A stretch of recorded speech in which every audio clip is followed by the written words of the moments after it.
이번 주에 윤석열 대통령에 대한 탄핵 심판 추가 변론이 두 차례 진행됩니다. 계엄 수사부터 탄핵 심판 상황까지 김성수 변호사와 자세한 이야기 나눠보도록 하겠습니다. 어서 오십시오. 어서 오세요. 안녕하세요.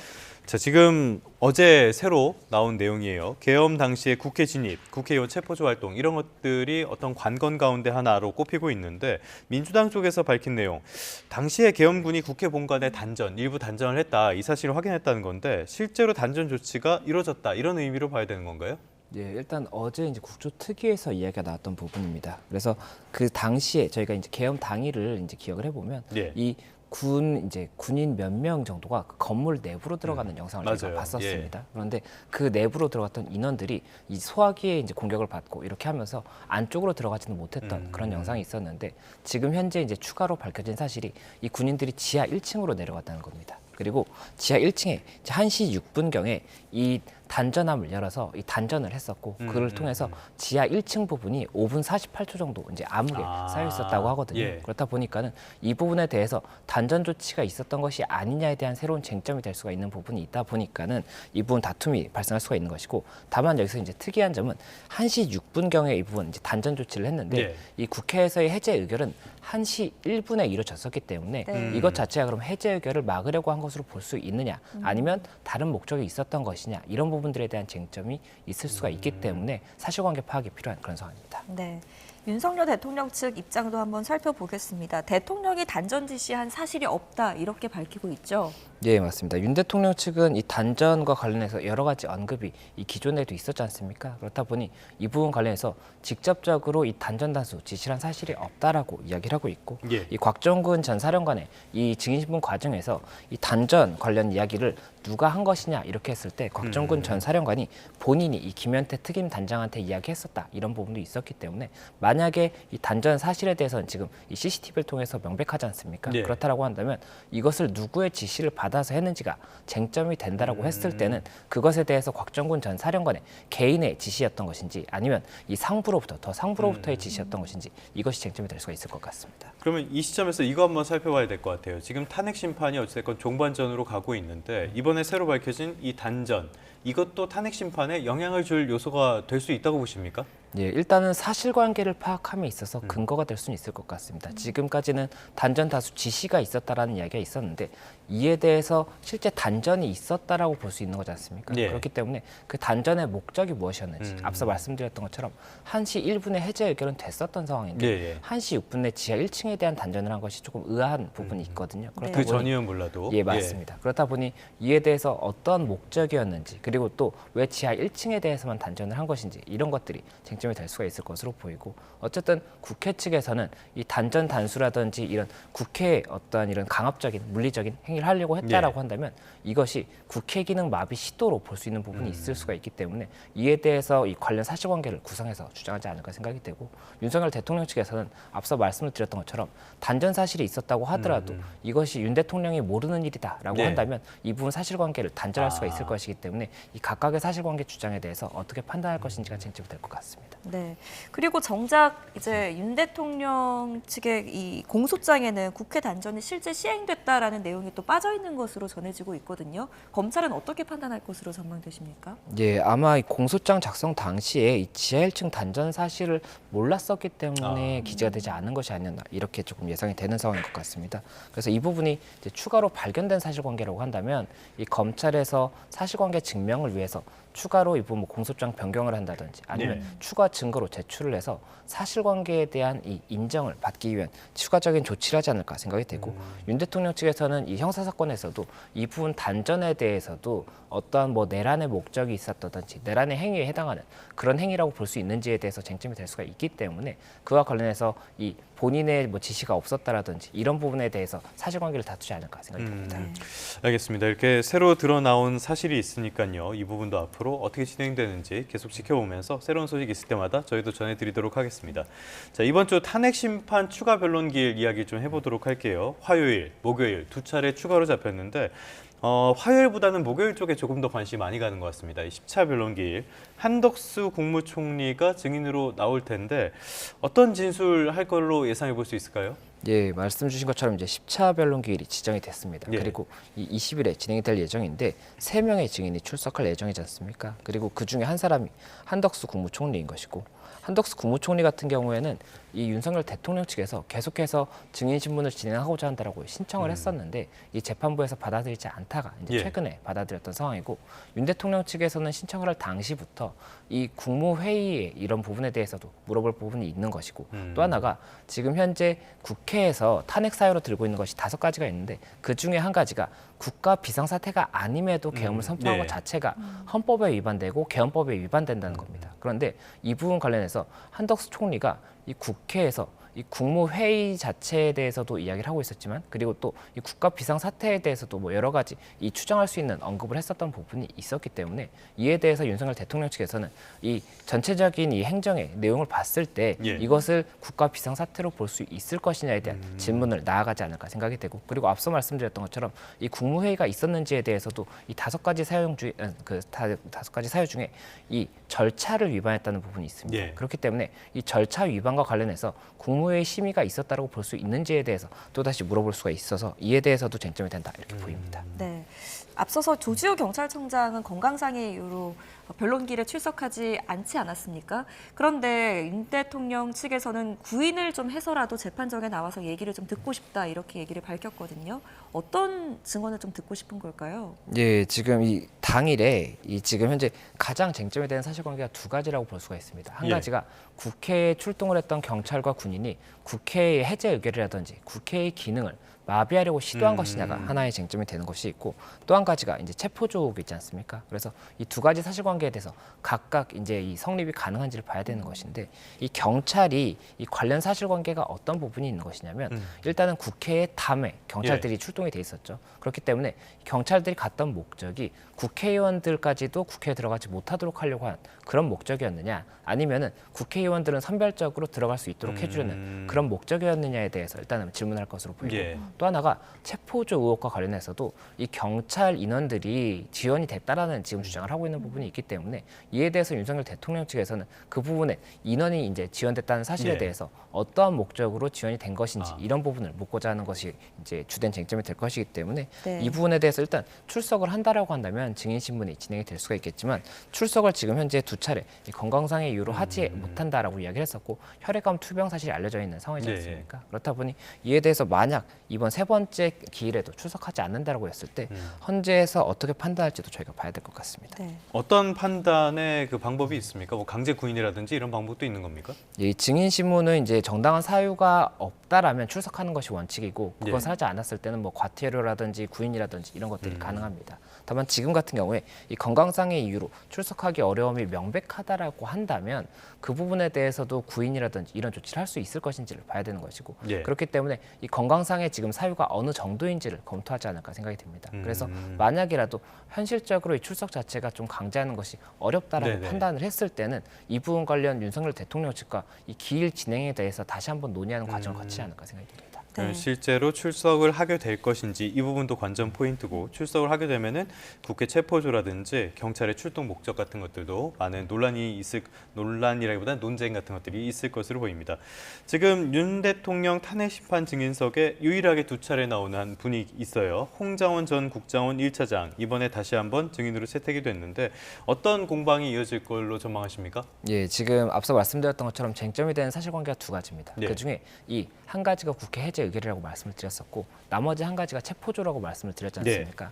이 홍장원 1차장 같은 경우엔 체포조 의혹과 관련한 이 인물이라고 볼 수가 있습니다. 그래서 홍장원 1차장이 지금 이야기를 하고 있는 것은 이 계엄 당일에 윤 대통령으로부터 전화를 받았었고 그때 당시에 통화 내용이 싹 다 잡아들여라 그리고 방첩사를 지원해라라고 이야기를 해서 방첩사에 이제 여인영 사령관에게 전화를 했더니 여인영 사령관이 이 체포를 할 명단이 있는데 예. 이 사람들의 위치 추적이 되지 않는다. 그래서 위치 추적을 요청한다. 이렇게 이야기를 하면서 명단을 불러줬다는 겁니다. 그리고 홍장원 차장의 이야기는 이 명단을 본인이 받아 적다가 한번 꾸겼었고 그 다음에 이 부분 다시 한번 정리를 해서 이 보좌관에게 정서를 네. 시켰다는 겁니다. 깨끗하게 정리하는 정서를 시켰다라고 이야기를 하고 있고 그 부분에 대해서 이제 메모를 제출했던 부분이 있었거든요.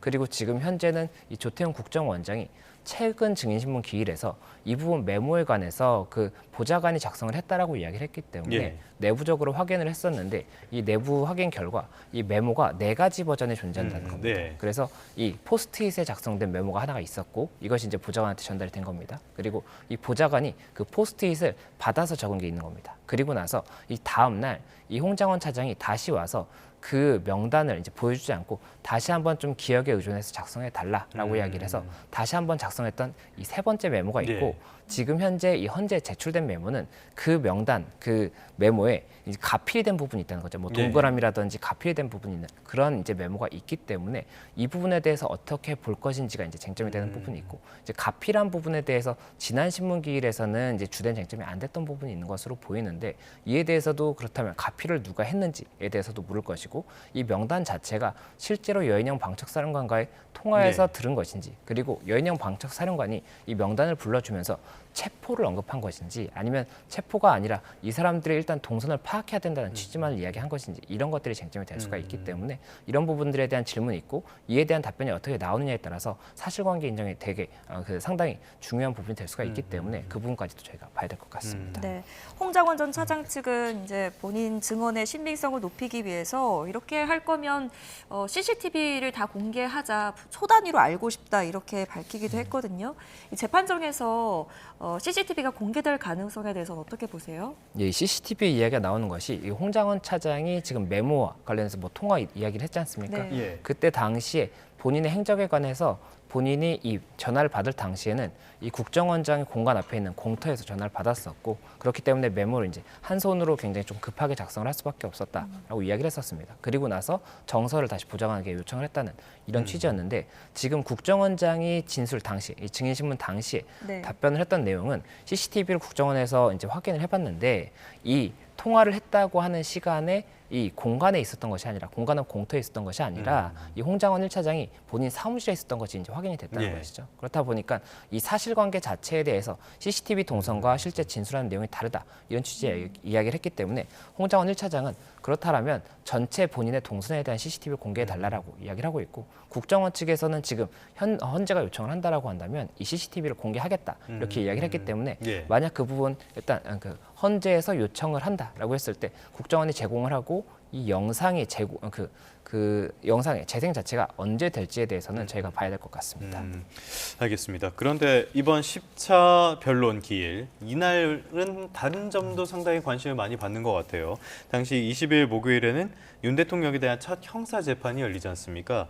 내란 우두머리 혐의를 받는 윤 대통령에 대한 첫 형사 재판이라서 좀 관심을 많이 받고 있는데요. 그래서 윤 대통령이 헌재에 기일 변경을 요청을 했어요. 이게 받아들여질 가능성은 어떻게 보십니까? 예, 이 20일이 지금 10차 변론기일로 지정이 됐지 않습니까? 예. 이 현재의 사건 같은 경우에는 오후 2시에 진행될 예정입니다. 그리고 20일 오전 10시에는 이 윤 대통령의 첫 형사 재판 기일인 이 공판 준비 기일이 이제 예정이 되어 예. 있습니다. 그리고 구속 취소에 대한 신문 기일도 같이 예정이 되어 있는데 이 윤 대통령 측에서 지금 주장하고 있는 것은 이 두 가지 재판에 대해서 다 준비를 하기 위해서는 물리적인 시간이 부족하다는 겁니다. 네, 이게 네. 당일에 가서만 이야기하는 것이 아니라 뭐 전날, 전전날까지도 법리적인 주장을 정리해야 되는 시간이 필요하지 않습니까? 그렇기 때문에 이 부분 관련 일단은 헌재 측에 이 변론기를 다시 한번 연기해달라는 이 요청을 한 상태이고 이에 대해서 일단 이번 주에 헌법재판소에서 아무래도 평의를 거쳐서 결정을 할 것으로 보이는데 그 부분에 대해서 결국 그 가장 중요한 관건은 이분의 헌재의 사건을 같이 준비하게 하는 이것 자체가 이 피고인이라든지 피청구인의 방어권을 보장하는 것으로 볼 수 있는지 이것이 쟁점이 될 수가 있어서 예, 예. 이 부분에 대해서 일단 헌재에서 숙고해서 결정하지 않을까 생각이 듭니다. 네, 대통령 측이 아까 말씀하셨던 그 구속 취소 신청을 또 한 상태거든요. 이것을 받아들일 가능성에 대해서는 어떻게 보세요? 예, 이 부분은 일단은 신문기일에서 어떤 주장이 이제 있느냐가 가장 중요할 것으로 보이고 윤 대통령 측에서 주장을 하고 있는 부분은 이 구속 취소와 관련해서 이 검찰에서 공소를 제기할 당시에 이 검찰이 그 석방 기간이 지난 다음에 공소를 제기했기 때문에 불구속 상태에서 기소가 됐어야 되는 것인데 지금 구속 상태에서 기소가 됐기 때문에 이 부분 구속 취소의 사유가 있다는 겁니다. 그래서 이 부분 관련 일단은 법원에서 이 사실관계에 관해서 이 구속 기일의 그 계산에 대해서 만약에 검찰이 틀린 부분이 있다라고 한다면 구속 취소의 가능성이 높아질 수가 있는 것이고, 만약 그 부분에 대한 계산이 틀리지 않았다라고 한다면 윤 대통령 측에서 주장하고 있는 다른 뭐 구속 취소 관련 이런 사유들을 봐서 판단을 할 것이기 때문에 이 부분에서 가장 중요한 쟁점은 일단 이 계산에 관한 부분이고, 그 외 사실관계에 대해서도 일단 추가적인 이 쟁점이 될 수는 있겠지만 가장 중요한 것은 말씀드렸던 것처럼 기간이다, 이렇게 말씀드릴 수 있을 것 같습니다. 알겠습니다. 변론 기일, 추가된 변론 기일에 대한 이야기 나눠보고 있는데, 결국에 지금 정치권이라든지 많은 분들이 관심을 갖는 거는 이 언제쯤 마무리가 될 것인가, 이 부분이 아닐까 싶어요. 두 차례 추가적으로 변론 기일이 생겼고, 그렇다면 최종 변론 기일이 한 번 더 잡혀야 되는 거 아니냐, 이런 전망도 나오고 있거든요. 추가 기일 지정 여부 어떻게 보십니까? 예, 일단은 증인 신문이 언제 종료되느냐가 가장 중요할 것으로 보입니다. 예. 이 증인 신문이 종료가 되고 나면 그 이후에 증거에 대해서 뭐 다른 검증이나 감정에 필요가 없다라고 한다면 최종 변론 기일을 지정할 가능성이 높고, 최종 변론 기일이라는 것이 현재까지 이제 현출됐던 뭐 증거들이라든지 여러 가지가 있지 않습니까? 이런 것들을 사실관계에 대해서 이 각 당사자가 이제 정리를 하고, 이에 대해서 이 사실관계가 어떠한 법에 해당한다는 법리를 정리하는 그런 과정이라고 볼 수가 있거든요. 그렇다 보니 최종 변론 기일은 한 차례 반드시 이제 열리지 않을까라고 예상을 하고 있고, 네. 다만 최종 변론 기일이 진행되기 위해서는 이 증거 조사가 마무리가 돼야 되는 것이고, 이 증거 조사에는 증인 신문이라든지 감정, 검증 이런 것들이 이제 진행이 될 수가 있기 때문에 이 부분, 이 증거 조사가 언제까지 진행되느냐가 쟁점이 됩니다. 그리고 네. 이 최종 변론 기일이 이제 진행이 되고 나면 그 이후에는 이 헌법재판소에서 각 재판관들이 이 평의를 거쳐서 이 각자의 판단을 이제 의견을 정리를 하게 네. 되고, 이에 대해서 이제 다수 의견, 소수 의견을 정리를 하는 그 과정을 거치게 됩니다. 그리고 나서 이 다수 의견을 일단 먼저 기재하고 소수 의견을 이 후단에 기재하는 이런 방식으로 선고가 이루어지게 되거든요. 그렇다 보니 어떠한 선고가 있을 것인지에 대해서도 우선은 조금 더 이 기일 지정이 어떻게 되는지를 보고 나서 저희가 판단할 수 있지 않을까 생각이 됩니다. 네. 일단은 9차, 10차까지는 일정이 정해진 상태고요. 그 이후로 또 추가 변론길이 잡히는지 저희가 또 살펴봐야 될 것 같습니다. 비상계엄 사태 비선으로 꼽히는 사람 중에 노상원 전 정보사령관 소령이 있거든요. 수첩이 있거든요. 이 큰 파장이 되고 있습니다. 수첩 내용에 보니까 주요 정치권 인사 명단이 포함되고 수거, 폭파, 사살 등이라는 단어가 적혀 있었는데, 이거 좀 어떻게 보셨어요? 예, 이 부분 관련해서 일단은 증거 능력이 있을 것이냐를 법적으로는 가장 이제 쟁점이 되지 않을까라고 봤습니다. 네. 그래서 이 노상원 전 정보사령관의 수첩 내용에는 뭐 문재인 대통령이라든지 뭐 이준석 그 대표 뭐 네. 이런 사람들의 굉장히 좀 정치계라든지 뭐 여러 주요 인사들의 이름이 이제 단편적으로 기재가 되어 있는 부분이 있고, 또 뭐 수거 대상이라든지 뭐 500여 명이다, 뭐 그리고 어떻게 사살한다 이런 단어까지도 기재가 되어 있다라고 이야기가 나오다 보니까는 이것이 계엄을 사전에 준비한 그런 정황을 네. 증명할 수 있는 수첩이 아니냐라는 이야기가 나오는 것인데, 이게 법적으로 봤을 때 이 수첩이라는 것이 형사소송법에 이제 근거를 해서 이 증거 능력을 판단을 하게 됩니다. 지금 헌법재판소법 같은 경우에도 이 특별한 규정이 없는 이상은 이 탄핵 사건은 형사소송법을 준용하도록 예. 되어 있거든요. 그러면 형사소송법상의 이 증거 능력에 대한 부분, 뭐 313조라든지 315조 이런 것들이 쟁점이 될 수가 있는 것인데, 이 수첩 자체가 지금 현재 이야기가 나오고 있는 것이 예. 공소장에도 기재가 되어 있지 않은 수첩입니다. 이 수첩의 내용에 대해서 공소장에 기재가 되어 있지 않은데, 아무래도 수사기관에서는 이 수첩의 내용이 공소장에 기재가 되기 위해서는 굉장히 좀 중요한 증거가 아니라고 한다면 오히려 사실관계 인정에 있어서 혼란을 줄 수가 있습니다. 그렇기 때문에 그런 부분들을 아무래도 좀 염두에 둔 것이 아닌가 생각이 되고, 그래서 지금 공소장에서 빠졌다는 예, 말씀이시군요. 맞습니다. 그리고 지금 현재 보도가 나오고 있는 내용들을 봤을 때는 이 수첩의 단어들이 이제 단편적으로 정리가 되어 있기 때문에 어떠한 내용인지도 정확하게 알 수가 없는 데다가 예. 지금 이 필적을 감정을 했습니다. 수첩에 이제 필적을 감정했는데 이 감정 불가라고 나왔기 때문에 이것 자체에 대해서도 그렇다면 노상원 전 사령관의 필적인지를 단정할 수가 없지 않습니까? 예, 예. 그래서 만약이라도 이 작성자가 있다고 한다면 작성자 본인이 쓴 것이라는 것에 대한 진술도 받아야 되는 부분이 있는데, 이것 자체도 이제 명확하지 않은 부분이 있다 보니까는 이 수첩 자체를 실제로 뭐 형사 사건이든 탄핵 사건에서 현출하는 것이 가능할지에 대해서는 저희가 조금 더 봐야 될 것 같습니다. 그러면 이게 증거 능력을 인정받기 위해서는 이 노상원 씨가 직접 내가 썼어 이렇게 진술하는 방법밖에 없다는 말씀이신 건가요? 우선은 이게 형사소송법상 예. 분류가 어떻게 되는지를 봐야 됩니다. 이것이 메모라든지 수첩 같은 것이 이 형사소송법 315조에 의해서 어떠한 뭐 업무상 작성되는 서류라고 볼 수 있는 경우에는 이 315조에서 증거 능력이 인정될 여지가 있습니다. 이 요건이 있다라고 한다면, 그리고 그렇지 않다라고 한다면 313조에 의해서 진술서나 뭐 타인의 진술을 기재한 기재 서류가 될 수가 있습니다. 예. 그렇게 됐을 때는 또 이것을 인정하는 요건이 다르고, 이 판례 같은 경우에는 이 313조의 경우에 작성자의 작성, 보관 경위 그런 부분이 분명해야 되고, 그리고 또 기재 내용이 공소 사실과 관련성이 분명한 그런 경우에만 증거 능력을 인정하고 있기 때문에 그런 부분까지도 검찰에서 어느 정도까지 이 증명을 할 수 있느냐가 이 수첩의 현출 가능성에 대한 쟁점이 되지 않을까 생각이 됩니다. 네. 알겠습니다. 이제 재판정 좀 외부 상황을 좀 살펴볼게요. 지난 15일에 광주에서 탄핵 찬성 집회 그리고 뭐 반대 집회도 곳곳에서 열리기도 했지만요. 이 찬성 집회에서 대통령 부부의 그 얼굴을 합성한 딥페이크 영상이 또 논란이 되고 있더라고요.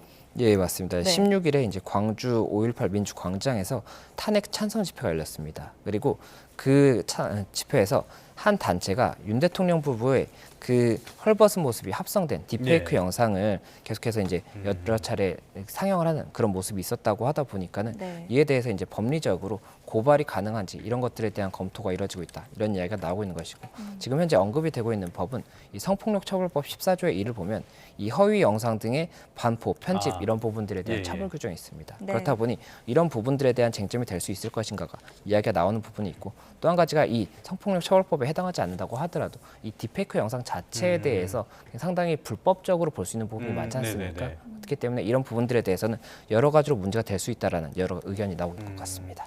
지금 일단 대통령실에서는 이 영상에 대해서 인격 모독성의 범죄다, 법적 대응을 하겠다, 이렇게 강경 대응을 예고를 했단 말이에요. 변호사님께서 보시기에는 실제 처벌 가능성이 있다고 보시는 겁니까? 일단 제가 이 영상을 예. 직접 보지는 않았습니다. 그렇기 때문에 어떠한 이제 영상인지를 봐야 될 것으로 보이고, 만약에 성적인 목적 아니면 뭐 성적인 수치심을 줄 수 있는 그런 영상이라고 했을 때는 성폭력 처벌법상의 이 규정이 적용 가능할 수가 있기 때문에 그 부분에 대해서는 일단 영상의 내용이 어떻게 판단될 것인지가 중요할 것 같습니다. 네. 알겠습니다. 오늘 여기까지 듣도록 하겠습니다. 오늘 탄핵 심판 관련 이슈 김성수 변호사와 함께했습니다. 잘 들었습니다. 고맙습니다.